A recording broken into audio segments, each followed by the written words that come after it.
Something I'm looking to add to my life is patience. Patience is because one day I do want to have a family. Before you even get the kid, you gotta have patience in a relationship. And before you even get to that relationship, you gotta have patience within yourself. I need patience. That patience is definitely key.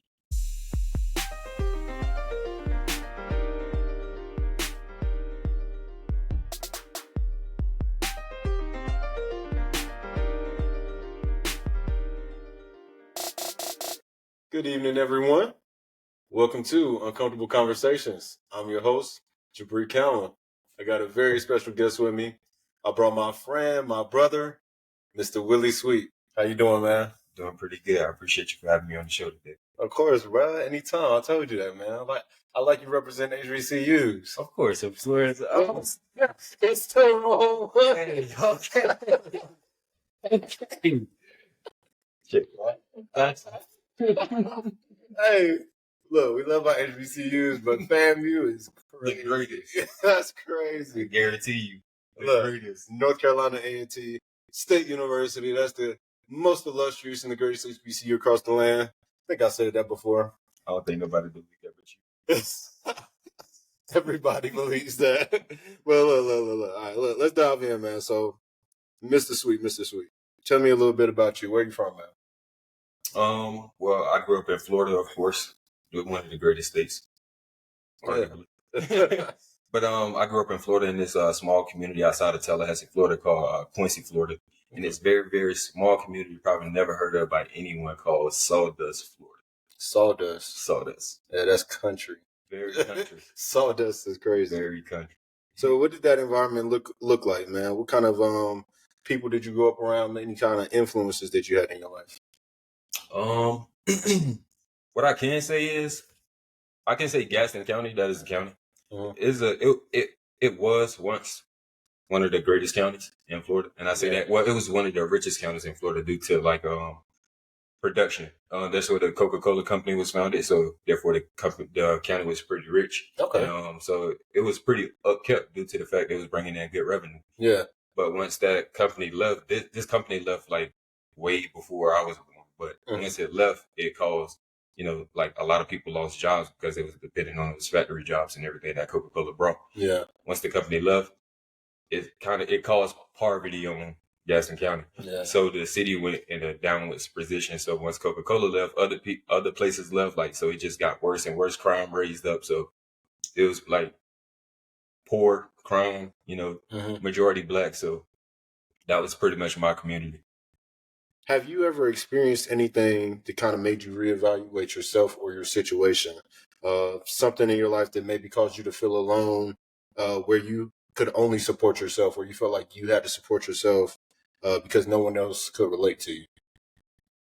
Yeah, actually, a tough time growing up. Well, once my mom started to like move around, like I wasn't like I wanted to pretty much stay put. So I ended up being raised by my grandmother, my great grandmother actually. My great grandmother raised me. My father, he wasn't there. So my mom, she was okay with it because I love my grandma. She loved me like every weekend, like I was always at the house already. So she was pretty much okay with it. And so eventually, like time went by, I'm living with my grandmother. I'm in school.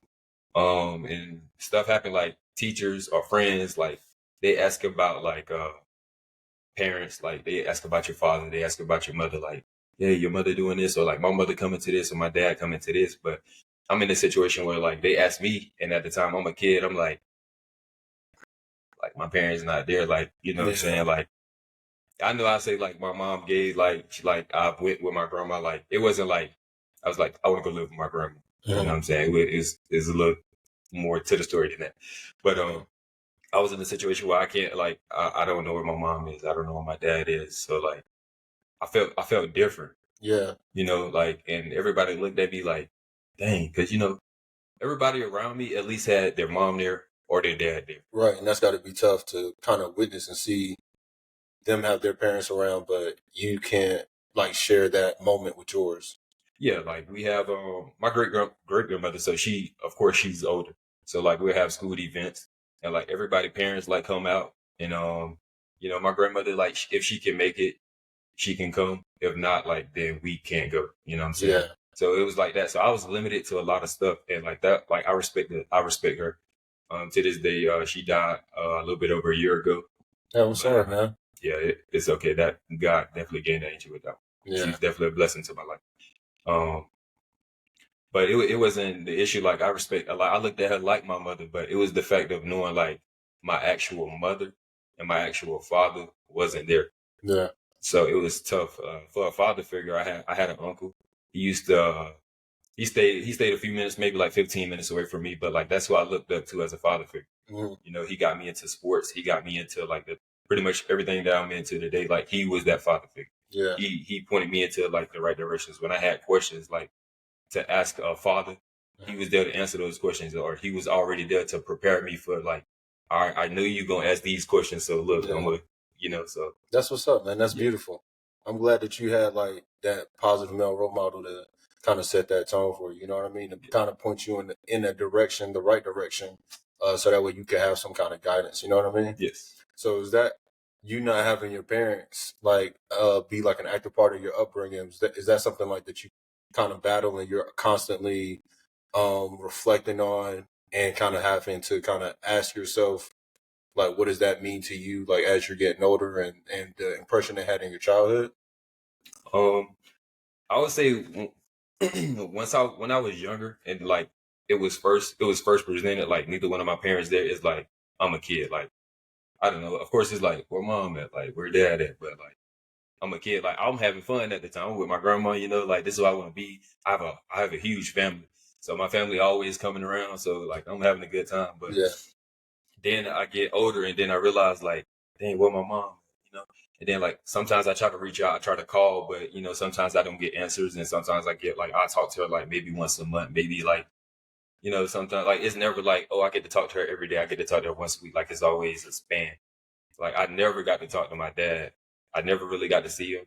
It's kind of wild, but I never got to see him. And I saw my mom maybe like on a good year. I maybe saw her twice a year because like we lived in different states and she like moved like she moved constantly. So like it was hard for me to see her. But when I did see her, like I cherished those moments. But like as I got older, like I'm like all right, I want to like be closer with my mom. But it's like my mom wasn't in a predicament where she can be like, all right, yeah, you can come live with me. So Yeah. but at the time, I didn't know that. Mm-hmm. But she made it in my eyes. I'm like, she's pushing me away. So I'm like, dang, I don't got my mom. So I'm like I'm trying, I like this. I love this lady. You know what I'm saying? Every time I say it, I love this lady, and like it's like, yeah, she can, but she can't because like I had other siblings that live with her. So I'm like, well, how come they can live with you? I can't live with you. You know what I'm saying? But I'm pretty sure it was more to it than than I knew. Yeah.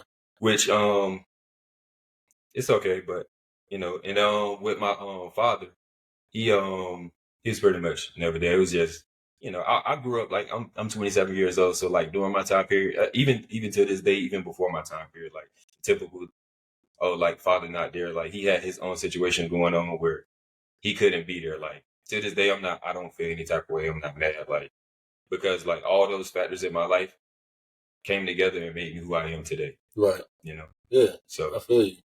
So this is like something that it sounds like you've like kind of reflected on it and you've been at least working towards moving past it, if not moved past it. You know what I mean?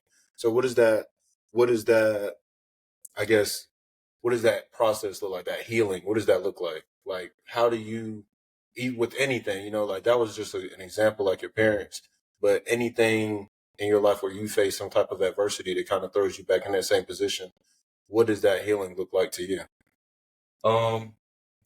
I think it first comes with it could be any situation. Like if whatever happened in your childhood, whatever happened to you like currently, like you gotta know how to identify the problem and address the problem. Yeah. Because if you can't identify the problem and address the problem, then like it'll be hard for you to find your way. So you'll constantly be lost and you'll constantly be in a state of not being able to move on because you don't know where the problem is. Yeah. And actually, us as humans, it's sometimes hard for us to identify the problem because it's so easy for us to project our problems onto someone else. That's true. I agree. So sometimes we'll be so actively projecting our problems, we don't have time to look and be like, I'm the problem. Yeah. And not saying that you're always the problem in every case, but sometimes like we all don't ever like sit back and like am I the problem? Right. You gotta be able to look in the mirror and say like, what's the common denominator here? You know what I mean? And recognize that it's not always going to be everybody else's fault. Sometimes you have to be honest with yourself and say, how am I a problem to myself right now? And I think you said the key word is identifying, right? Yes. Because I think it's hard in human nature, I think it's hard to say that there is a problem to begin with. You know what I mean? So once we identify that something is wrong, that's whenever you can really start that process of correcting it. But you can never correct that process if you don't ever say there's nothing wrong. Right. And for people to do that, and like you said, for people to say that I'm the problem, they have to be willing to say that they're wrong. And people have this natural tendency to feel like they're right. Like they're right all the time. And I feel like that's something that we're breeded to think as kids, because like when you're right in school and when you're right as a kid in your upbringing, you get rewarded for it. So as we become adults, we're never wrong. How I think is right. Well, everything I do is right. I'm not the problem. I'm right. You know what I mean? But I think it takes maturity to kind of flip that and say, how am I wrong here? What is something that is going on in my life that I'm the problem of, and how can I correct that? Right. But I think more people need to learn, and I think it's truly a skill to self-reflect. Like, be able to look in the mirror and tell yourself, or ask yourself, how can I be better? How can I improve my relationships? How can I be better at work? How can I be a better partner or a better father, mother, whatever that may be? You know what I mean? So I like where you went with that, man. I guess in what situations do you think situations or scenarios would you say like self-reflection or healing would be needed? I'll say it's a lot of options. Yeah. Because it can happen, relationships, friendships, adolescent problems, adult problems, family issues. It doesn't matter. Like anything that can cause you like any that can get you like out of your mental state. Like you need mental healing to get you back to the original you. So that could be anything. Your job can cause you to get to a mental breakdown where you need to mentally heal yourself and get better. Yeah.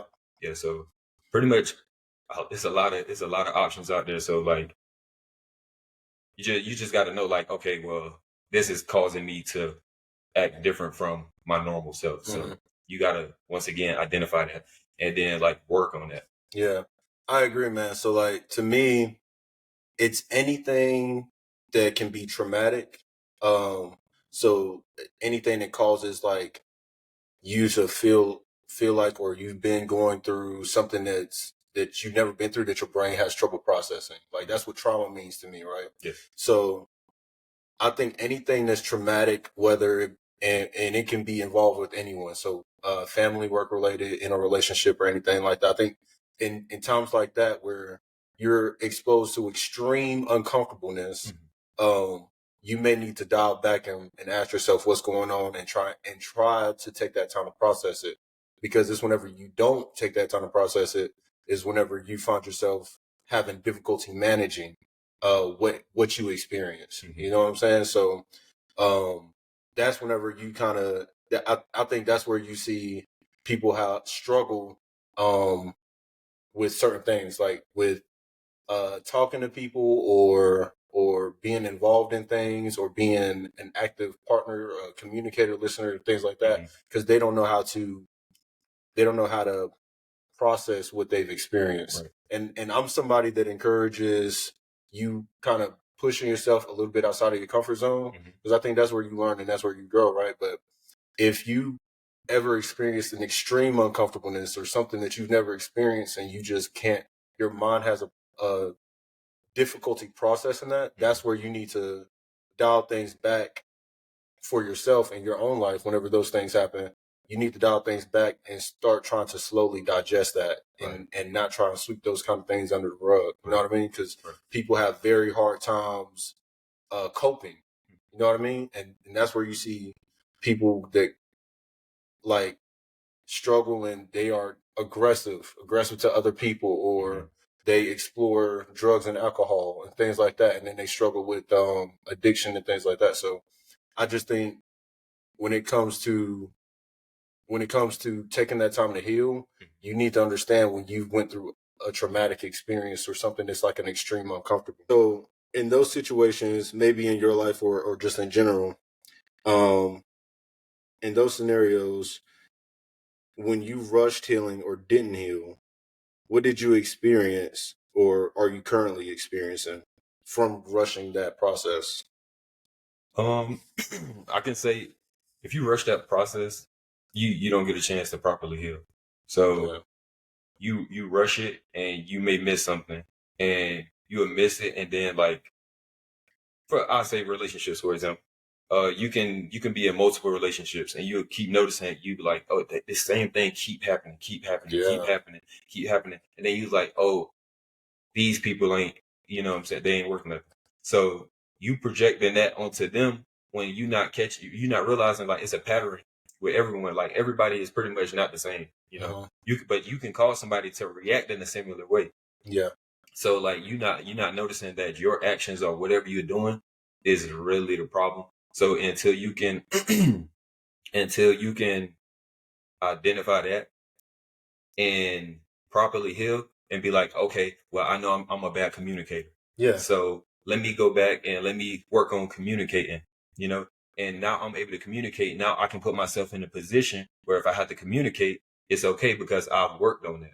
But like, I'm not going to be like, I can't communicate. I'm not going to deny it, you know, like, cause everybody not saying I'm a bad communicator and it's just, oh, everybody lying. Cause there gotta be some truth in that. Like 99 no's and 1 yes, like, come on. Right. So you just gotta accept that. And then like, once you accept that, then you can take those proper steps to heal.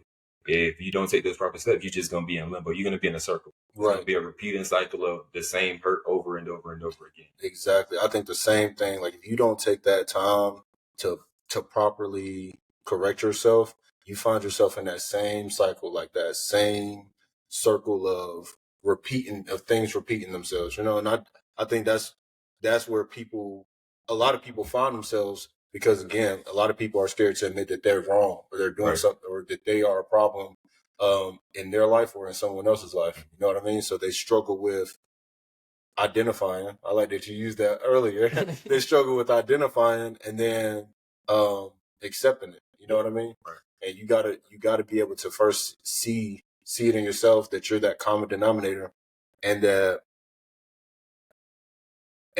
whenever, how do I want to say this? First, see that you're that common denominator and that you're the problem, and then take the corrective course to fix that. Address yourself. You know what I mean? Mm-hmm. Yeah, definitely right. In your opinion, do you think like there's a wrong way to heal? Is there a way that you think is kind of toxic or unhealthy for any and everybody that's trying to go through that process? Definitely. I can say if the wrong way, if you in a situation and you try to overlook that problem, you just continue to go with it, like you're not gonna make no progress. You're not gonna gain any mental strength. Like you're not gonna move on to like that drop off that you went to. If you can't like if you can't if you stay in that same situation. Or if you move on from that situation to a similar situation, it's like you stay in the same situation. Like you said earlier, like if you like drugs or alcohol, and like now like all right, yeah, I'm smoking crack right now, you know what I'm saying? But like I'm not gonna smoke crack, I'm gonna do heroin. You know, it's too bad, like they both are bad for you, you know what I'm saying? So like you gotta like look at the point like, all right, no drugs. Like let me see where I can get with no drugs, you know what I'm saying? And like it could be that could be the change, but you gotta like not mask the problem, not just cope with it and just be like, oh, like it'll be okay. Yeah. Like you gotta eliminate that problem and don't move on to something that's similar. Like it looks different, but you know it's similar to the same thing. You know you're gonna get no. Right. I think like with me personally, and I agree with everything that you said. With me personally, whenever I go through these type of situations, the best thing that I do is find solitude.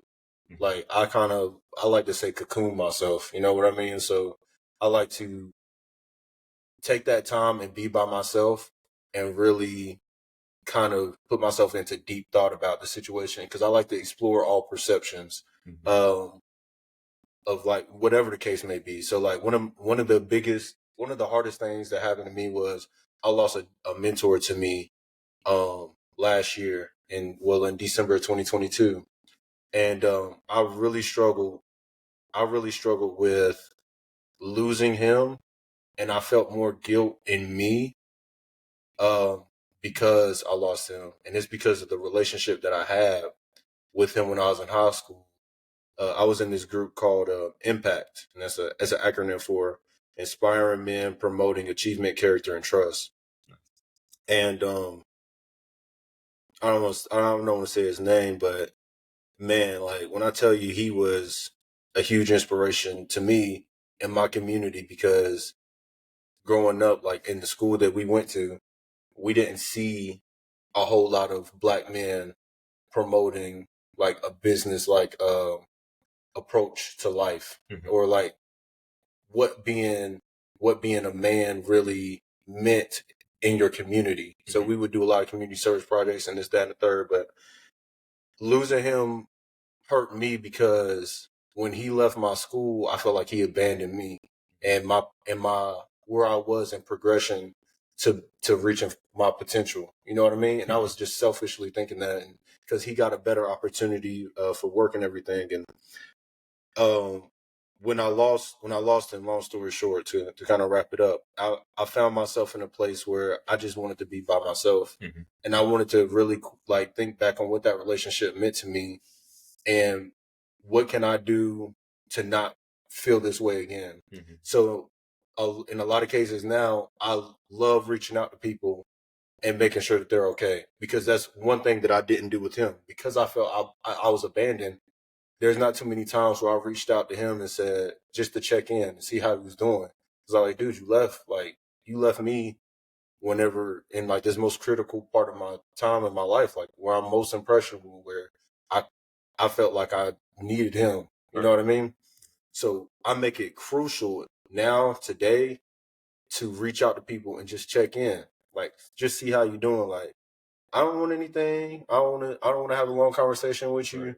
I just want to make sure you're okay. And then if we have that kind of feedback where we can like indulge in a conversation, and of course I have one with you. But my thing is, I want you to know that you're loved and appreciated here right now. Right. I want you to know that in this moment. You know what I mean? Because I don't know what you're going through. I don't know if you're going to see me tomorrow, and I don't know if I'm going to see you tomorrow. That's meaning that life is so short. You or I could die at any moment. So we have to appreciate every moment, every breath we take. You never know. Right. You know what I mean? I was listening to this inspirational video where this guy had said that we leave the house every day to go to work and just assume that we're gonna come back home. True. You know what I mean? And that resonated with me. And I saw this like right after my mentor had passed, and it almost brought me to tears because I was like, we do. We really think that once we leave, we're going to come back home from work. And like, that's just not true. Anything could happen as soon as you walk out that door. You know what I mean? So it's just, I like to make it important to the people that are important to me, that you are cared for, you're loved, you're appreciated, and somebody's thinking about you. Because you could be fighting any battle or going through anything, and people don't hear enough what they mean to people because they don't think that they're important. You know what I mean? Mm-hmm. Sorry, I went on a tangent. You're good. You're good. That's definitely true. That is, you're actually right. Like that is one of your characteristics. I noticed like you reach out to your friends. You know, I don't know who all, but I know like at least the people around me. Like I know you reach out to them. I know you reach out to me, and like that is good because like you say all the time, like you never know who, like maybe somebody haven't heard like I love you, or like, you know what I'm saying, like how you doing, something like that, just checking in. Somebody may not have heard that today, yesterday, or a while. You never know. And exactly. You could be that. Anybody could be that reason why. You know what I'm saying? Yeah. To keep another person going. Exactly. Because like suicide is real, right? And I didn't mean to like turn this into that kind of conversation, but it's a real thing, right? Like people are going through things that they feel like they cannot get out of, and they're so consumed with their thoughts, they feel like the only way out is that, right? So you never know if that text message or that phone call is the thing that saved their life. Right. You know what I mean? And it's not saying that like that's what I'm hoping that I do, but that's what I'm hoping to prevent. Because I don't know your battles or what you're going through or anything like that. You know what I mean? So people are our most valuable resource. So if people are hurting each other and hurting themselves, we're losing we're losing humanity in the world. And one thing that I feel like is transpiring today is that we are getting desensitized to that. So like whenever we hear that there is a school shooting or that there was a suicide, it's like, man, that sucks. But somebody just lost their life. Right. Like, think about the value of that person's life. Some family is hurting. You know what I mean? Some family feels like that they've lost something in a person that they can't recover from. And a lot of that leads to a trickle effect of what happens to those families mentally. Right. You know what I mean? So that's why like this, like my coach is still teaching me today in his passing. These are just things that he's still like instill in me. You know what I mean? Yeah. So though that's just even just another example of what self-reflection and healing looks like. Because it took me a while to realize I was wrong for feeling selfish that he abandoned me when that's not the case. He took a better opportunity for himself and his career progression, but he never left me. He was always accessible to me. And I took advantage of that. And I hate that. I really hate that. Damn. Yeah, I mean, sometimes, growing up, like, sometimes as humans, like, we feel entitled, right? Mm-hmm. So, right. Like, you felt like what he was giving you was entitled to that. Like, yep. So you expecting that, and it was like the norm for you at this point. Right. And it's like, when he took it away, it's like, how can you just take this away? Like, I thought, like, you would always be there. But as you, like you said, like, you grew up, you got older, and you realized, like, okay, he had to do what was best for him. Like you said, you can still reach out. You can call him, reach out to him, text message or something like that. But at the time, you like, I need him right here. Yep. Which you're not thinking like, okay, like, yeah, I did my time here. It's time for me to go do my time here. Career progression. Mm-hmm. But now as an adult, you realize that. And I'm pretty sure, like, he definitely forgive you for that. I promise you, he forgive you for that, because anybody could be in that same state. Yeah. Anybody could be in that same state. Like, you don't know why somebody do what they do until later on. Right. You know, it's always a blessing if you know why somebody do what they do right then and there, and like you feel how you feel right then and there. Yeah. But it's good that you realize like why he did what he did. Mm-hmm. So yeah, man, and like this is one of those conversations that like, and I'm glad we're doing this on the show, having this on the show, because it is one of those conversations where you don't say, yeah, like you show this to somebody like, yeah, you need to be more accountable. You need to look in the mirror and see your problems. It's for you yourself, the people that's listening, to look in the mirror themselves and ask themselves why they're the problem. Right. Am I the problem? And how can I correct myself? Right. You know what I mean? And I appreciate you saying that, because I was entitled. And like, this is something that I thought that I had gotten past, and I'm just experiencing now that I'm still healing from it. You know what I mean? Because whenever you have anybody that has that kind of impact on your life, mentor, family, relationship, even your job, when you lose, like even pets, people like grieve over their pets and stuff. These are things that you have to identify. You have to acknowledge that these things happen, and don't shy away from the emotion of it. Right. Don't be scared of that. Embrace that emotion. Right. Definitely right. Because when you try and hide it and you try to compress it, it's like a powder keg effect. The more that you're trying to bury it, that's whenever people lead to snapping. You know what I mean? and they have these emotional outbursts, whether it's anger or sadness, like people, because they've been trying to hold everything in for so long and they finally blew up. Mm-hmm. So embrace those emotions and accept what those events, that job, or what those people meant to you, and then learn how to correct and learn how to move forward from there. Right. You know what I mean? So I appreciate that, man. Oh, yeah, no Everybody heard it here first. I'm entitled. So during that process of healing, like people often resort to other sources, otherwise known as outlets, man. So what would you consider an outlet? I have a few outlets, but I say my main two go-to outlets Mm-hmm. as of like, uh, honestly, as of the last few years, like I've been on and off this, but well, video games. I've been playing video. I started with video games because I've been playing video games all my life. You know, as a kid, I've been playing video games, but like sometimes, like now, like sometimes, like you said, like how you like to isolate. Sometimes, like I like to isolate, and like sometimes my mind can be so overwhelming. Yeah. So like I just have to do something else to completely distract my mind. Yeah. And I know once I get on the video game, I already know it's up. I already know like I'm gonna get in the lobby. Either I'm gonna like be on with my friends, you know, talking like whatever we talking about, or I'm gonna get in the lobby with some people that's about to talk some junk. So I'm about to talk some junk. So it put me in a whole different state. So like it's like I'm in a literally like I'm in virtual reality. So like now my mind is away from that. Like not saying that like that problem isn't still there, but like it give me a chance to like take a break from it. Yeah. So I could take a break from it and then I can revisit it after I get finished, you know what I'm saying? Giving my mind a mental break. Mm-hmm.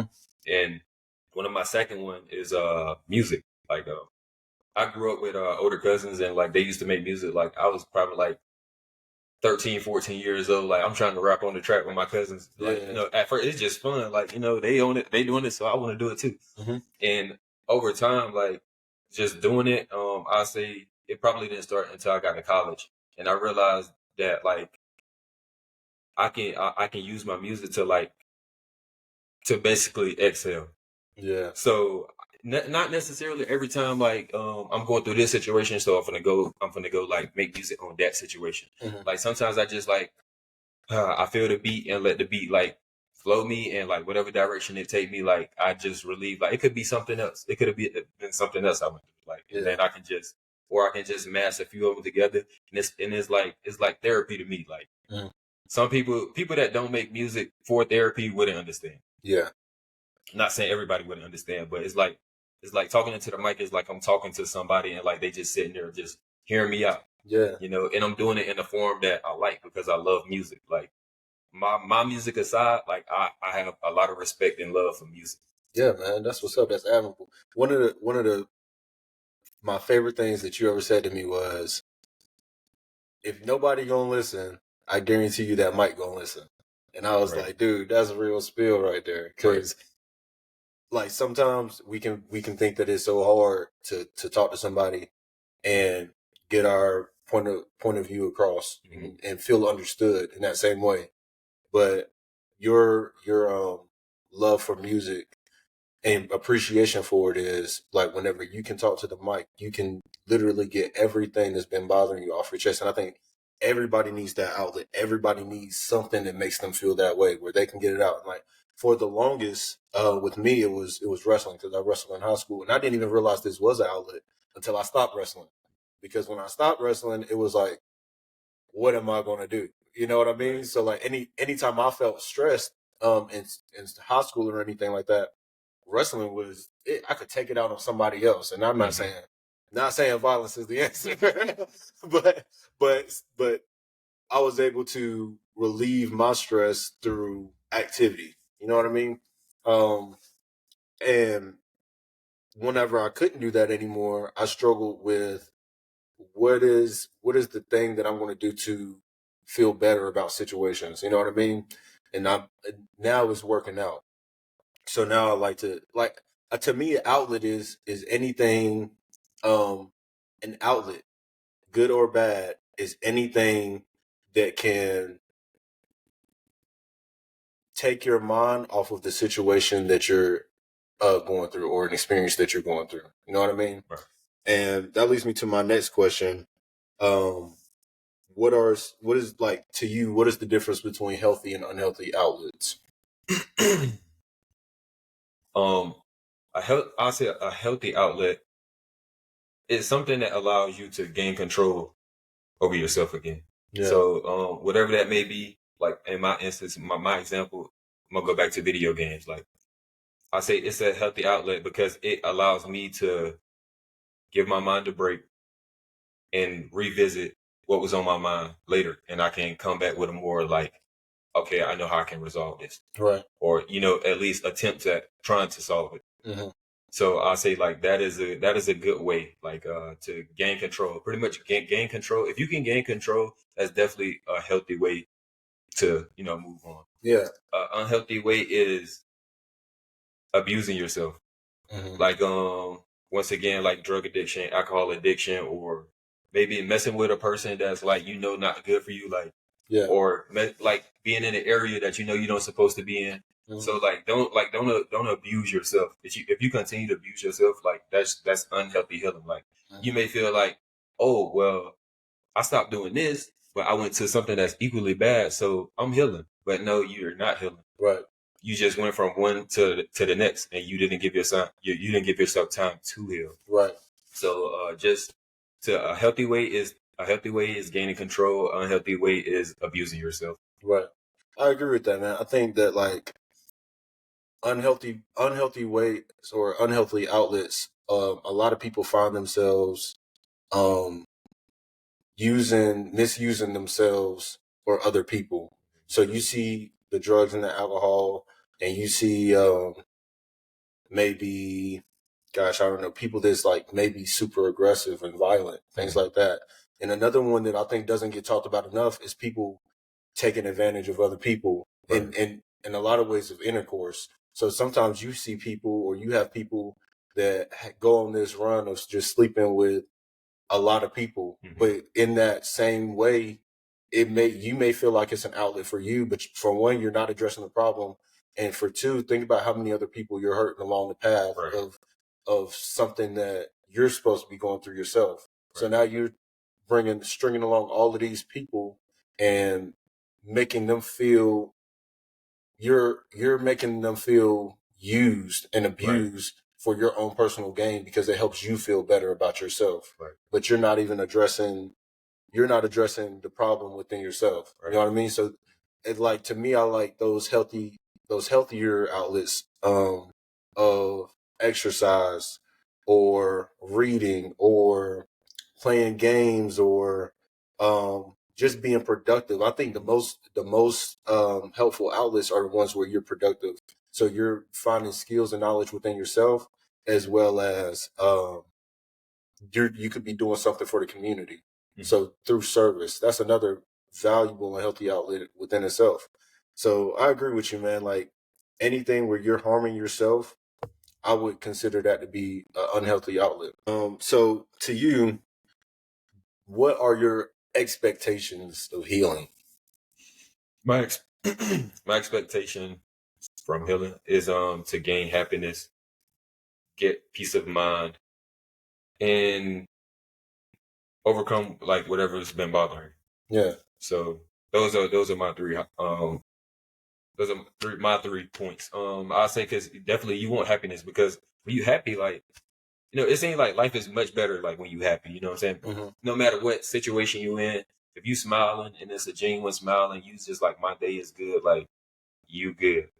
So like if you can regain your mental health and can put you in that state where it's genuine and like you just happy all the time, like we're living like this is life, so you're never gonna be happy all the time. Yeah. But like you don't want to be more unhappy than you are happy.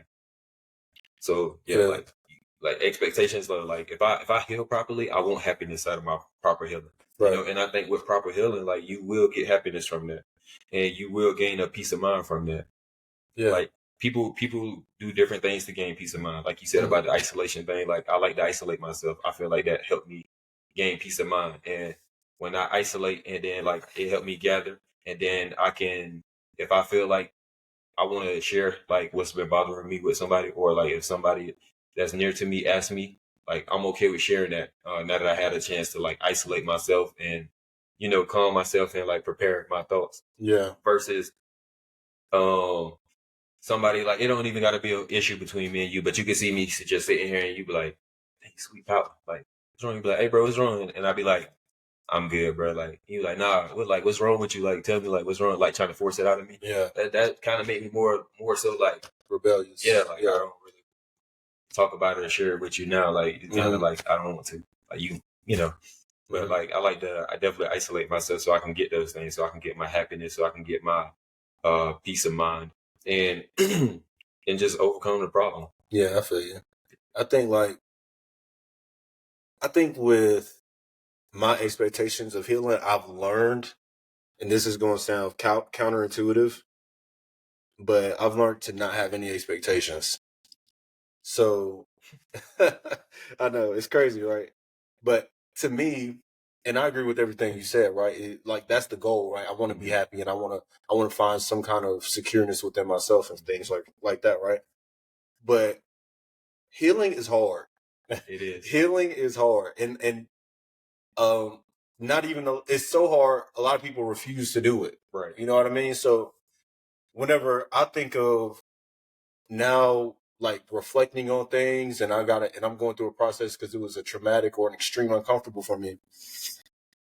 I find that I'm always in the process of healing. Like even just talking about my mentor that passed away, like I'm literally was just thinking like, man, like, gosh, I thought I accepted this and I'm still struggling now during this episode. I'm struggling with what I possibly made that man feel from my own action.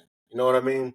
So like whenever you're going through that process, if you have that expectation that everything's going to be fine in a month, or everything's going to be okay in a couple of days because I should have gotten over it, you don't realize that you should always be in that mind state of when you've gone through something, you can reflect and relate it back to another experience that you had. Right. You're always healing from something because you're always going to be experiencing those things. Right. Yes. You know what I mean? So those hardships and those adversities that happen in our life are going to keep happening.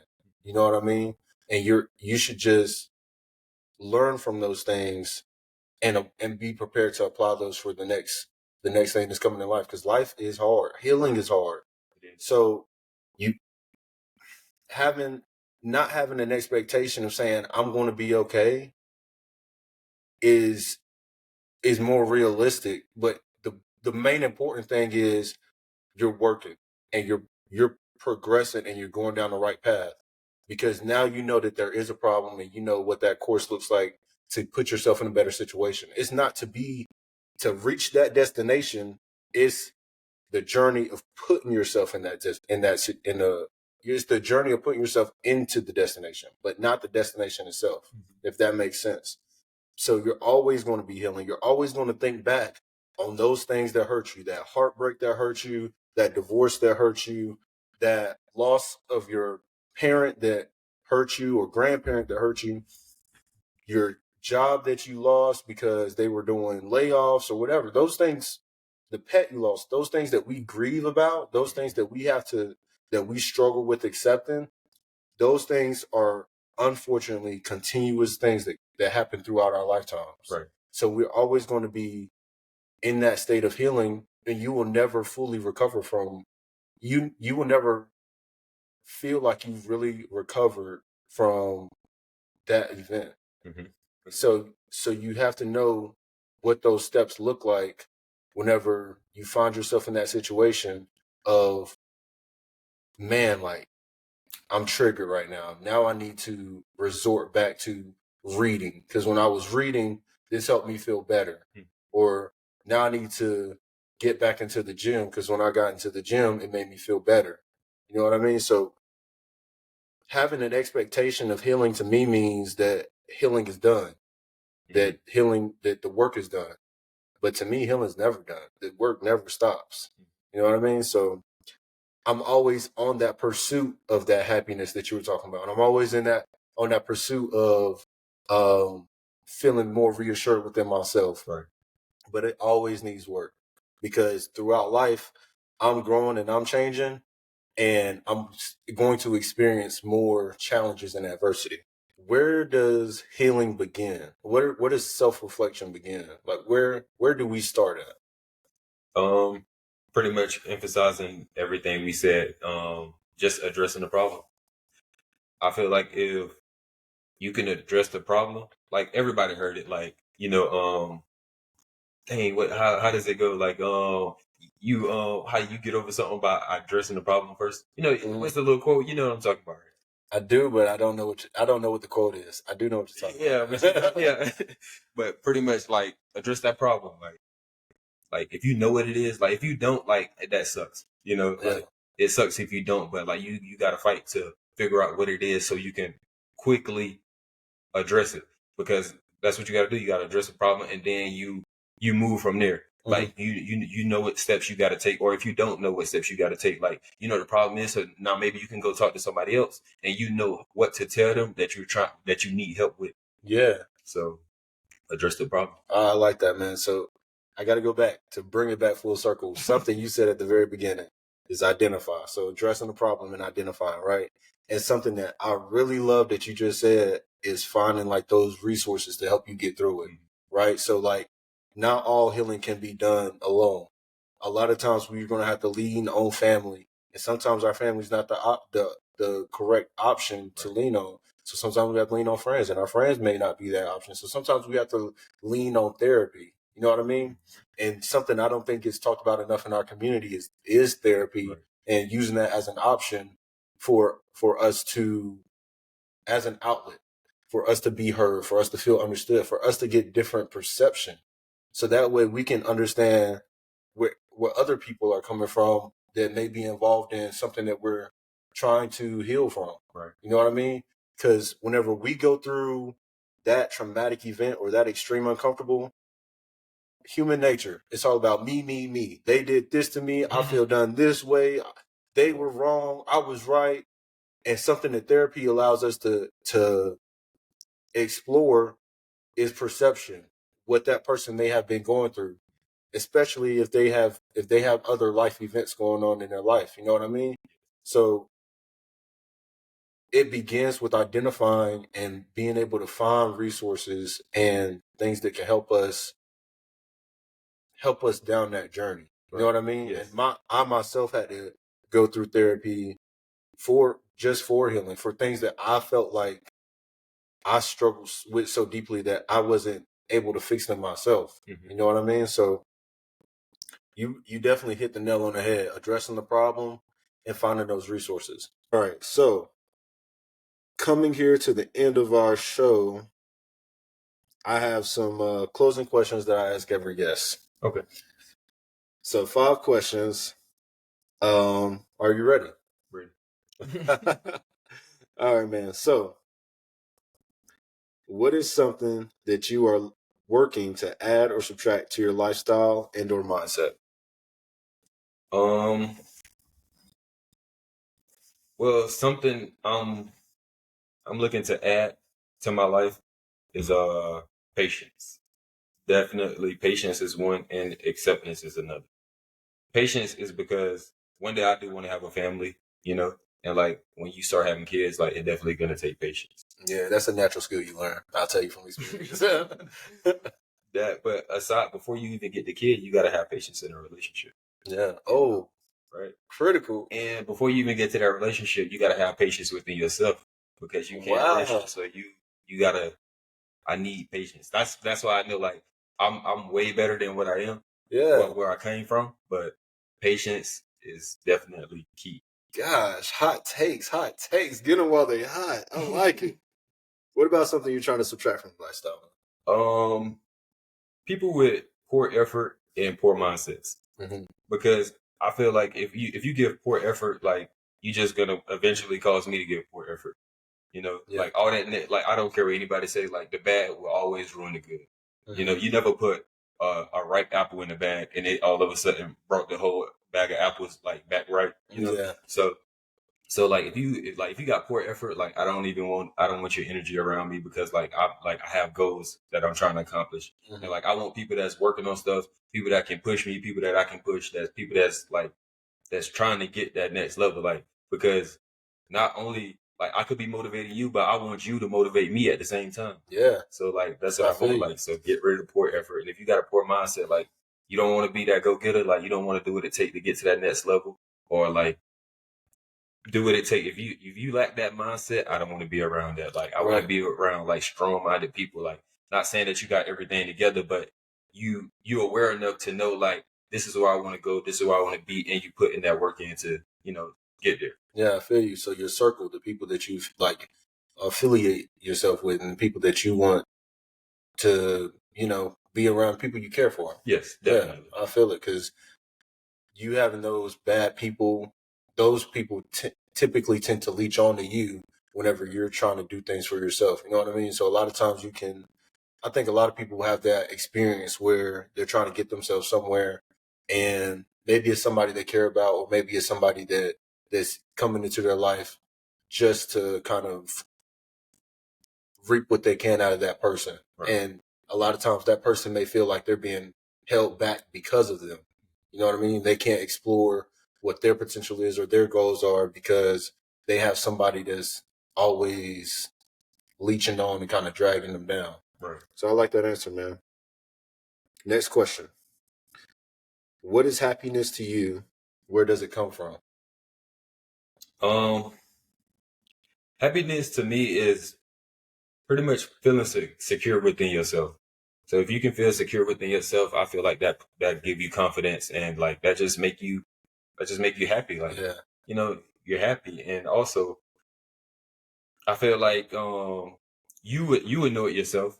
Like you would know when you're genuinely happy. Like when you stress free, all of that, or like you may have like so small of stress or like so small of worry to like it can't even match your happiness because like you're at that point in your life at that time.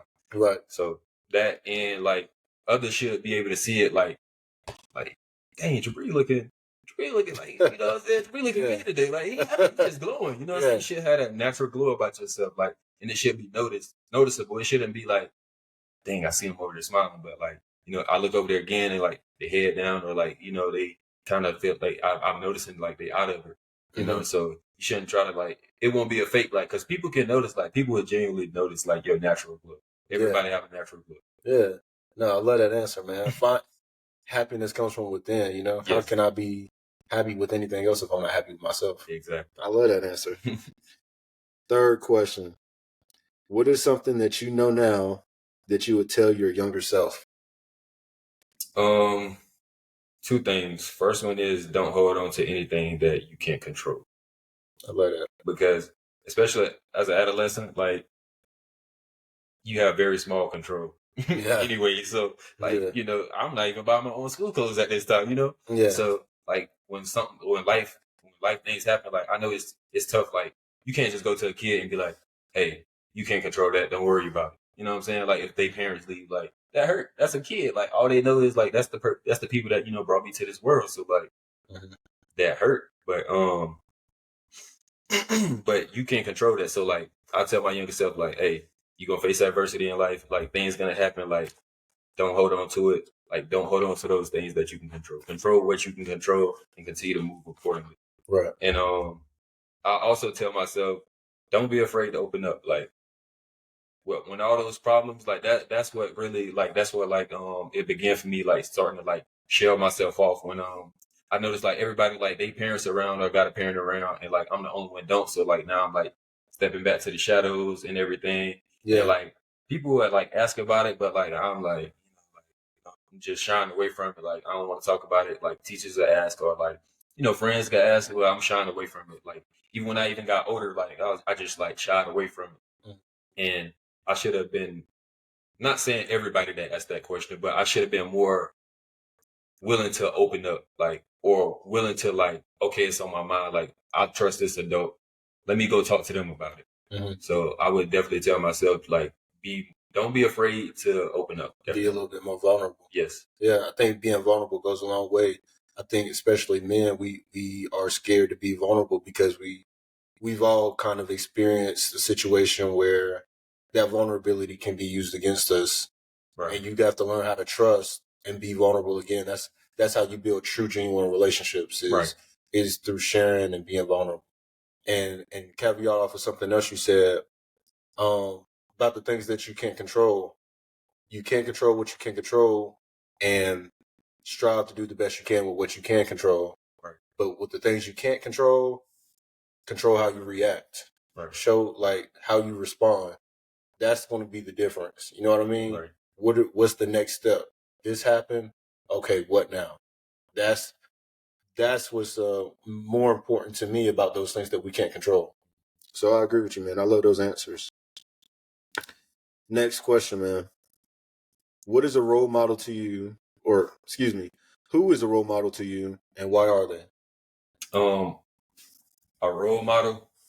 I have to get that to my great grandmother because not only did she raise me, but she raised like multiple of my other like cousins. So like she raised multiple of my grandkids, like grandkids, great grandkids, great great grandkids. So like Wow, yeah, my grandma, she was like around, like she's seen a lot of her grandkids. dude, that is what's up.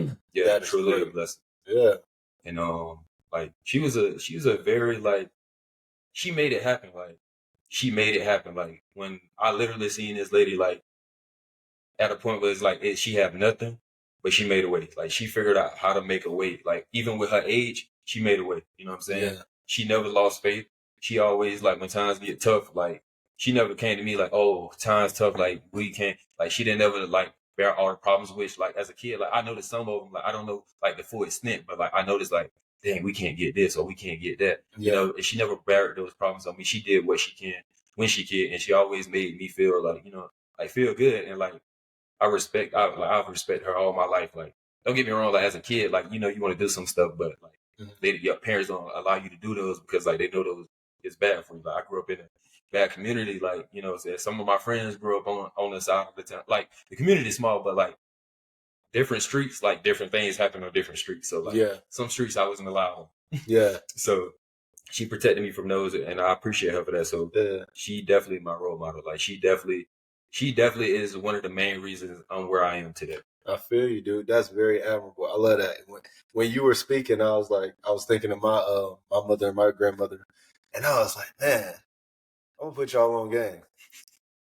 Black women, they figure it out. They always gonna find a way. They always gonna find a way, man.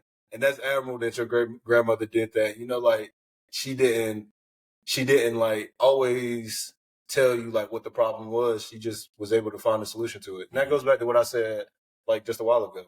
It's how you react. It's how you respond to those things that you can't control. And I'm sure she had been in a lot of situations like that, as most of us have, or all of us have. But it's about how you respond, man. And that's those probably where those situations came from, where she responded and made things happen. Right. So that's admirable. I love that. I love your love for your great grandmother. I love that, man. Final question. How do you plan on impacting the world? We'll start off with that one. The second one is, what is your contribution to your current relationships? So how do you plan on impacting the world? Something that I actually want to do, like I got inspired about one of my closest friends, his dad. He has this mentor program where he mentor kids in our community. Yeah. Like kids if you're able to walk until you're a senior in high school, like you're welcome to the program. Yeah. And like he bring all these kids in, like he teach them how to do he teach them how to change oil, how to change tires. Wow. Like he teach them how to present themselves. He take them on trips and like he showed them like it's things outside of Gaston County, and like these are how to do these basic like manly duties, and he's really teaching. The program is called Born to Be a Man, and he's literally teaching like them how to do like be men, because it's a lot of negative influences around him. So like that every weekend he get them every weekend, and I can say like, kids will figure out a way, like if they don't enjoy something, they'll figure out a way to get out of it. They'll get in their parents' ear and they'll figure out a way. But like kids be like ready to come, and I feel like he really making a difference in the community. I like that, man. Life skills. That reminds me of this program that I grew up in, Upward Bound, for first generation college students.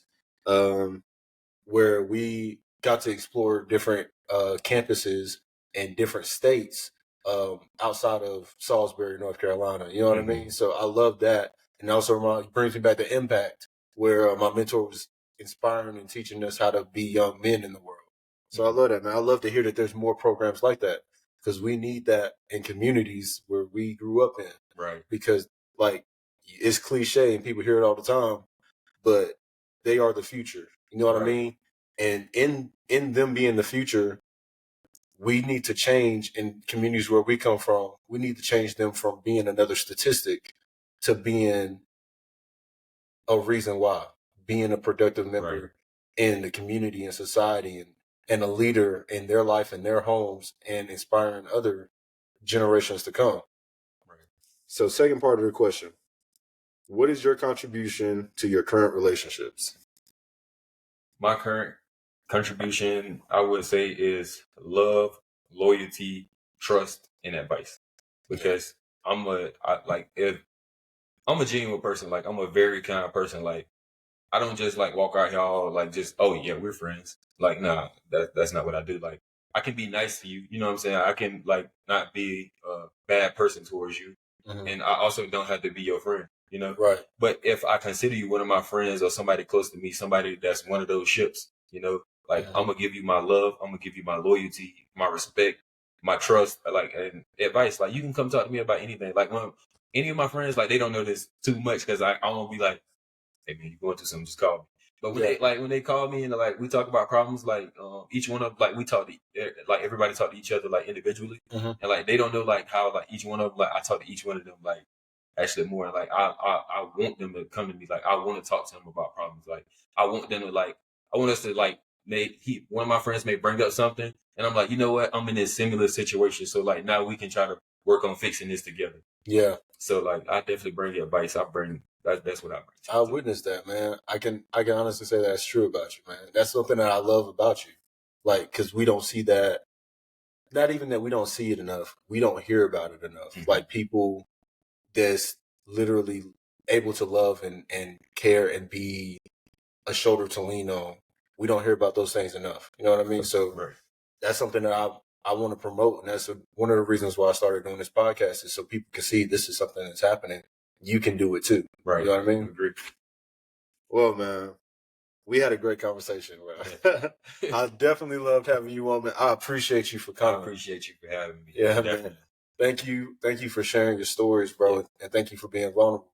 Yeah, I just honestly, man, I appreciate you for having me on the show, man. I just hope, like, you know, whoever get to see the show, like, you know, like, if your story is similar, like, things do get better. Just take those proper steps and like address those problems and figure out like what's going on. And don't be afraid to talk to somebody if need be, or don't be afraid to find some positive outlets. Like, it's better ways out there. I promise y'all, this world is full of people that's full of knowledge. There's a bunch of knowledge out here. So the answer to your problem is out there. Just explore your options. Yeah, I like that, man. I agree. Is there anything else that like I didn't give you the time to say, or is anything you would like to share? Oh no, I think we pretty much covered it. I think that it was a smooth segment. Yeah. No, man. Again, dude, I really do want to thank you for coming on. Thank you for being vulnerable, bro. I appreciate that, man. Hey, no problem, man. Anytime. Yeah, man. So I love you. I love my guests. Love you too. Appreciate it. And I love everybody that's listening, everybody that's not listening. And this is Uncomfortable Conversations. I'm your host, Jabri Cowan, and my very special guest, Willie Sweet. All right, guys. See you guys next time.